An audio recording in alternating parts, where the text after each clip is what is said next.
And more and more people are buying on Instagram, buying on Facebook, and that value chain is something that we need skilled people for it, because it requires a lot of customer service, it requires a lot of sales knowledge.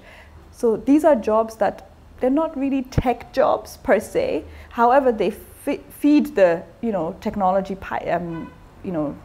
So that's what we're currently working on. But do you think that government has any role to play in ensuring that more Nigerians are allowed to take up places in those pipelines?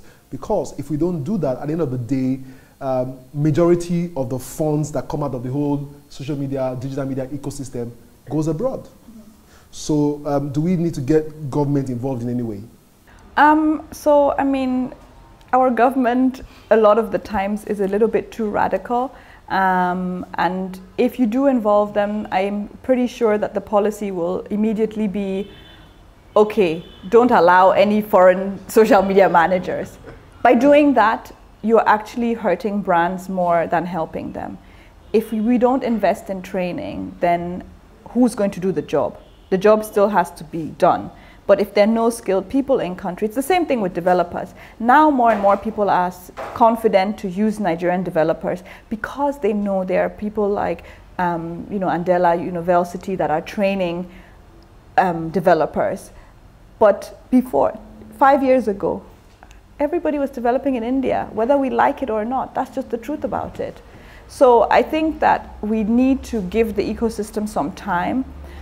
If government wants to get involved, then they should actually, sponsor people who are doing the training and make sure that there are more and more people who, graduate with those or come out with certifications with those skill levels and are able to do the jobs.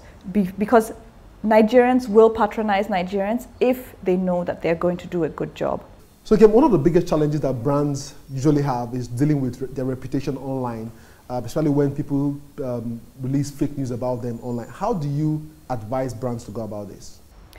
So I think that they need to go about it the same way as if it was published in traditional media. First of all, consult your PR agency. Make sure that you should even respond. Sometimes, the people who are making these accusations are actually beneath you, so maybe you don't even need to answer them, right? And when you do respond in a very professional manner.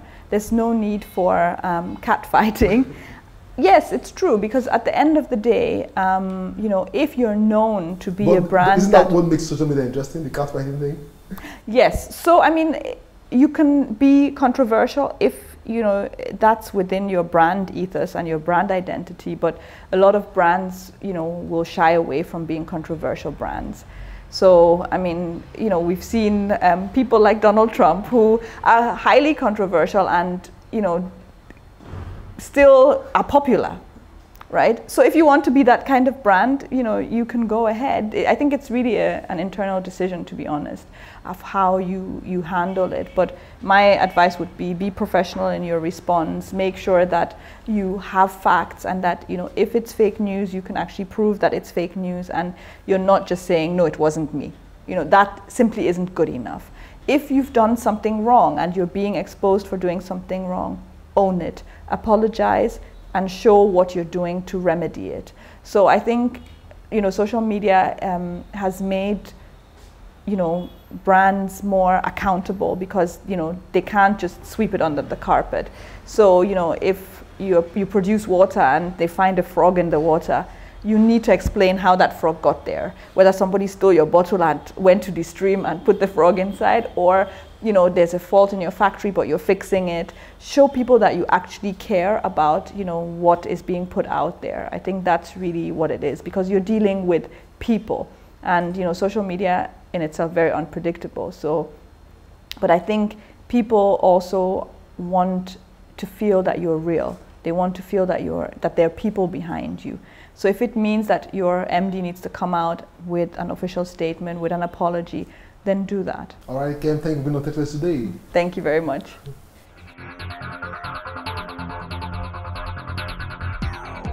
That's it for our show today. Please follow us on social media. This edition, as well as the previous ones, can be seen on the channel's TV YouTube account or via my blog, cfatech.ng. For Tech Trends, I'm Chukwemeka Agbata.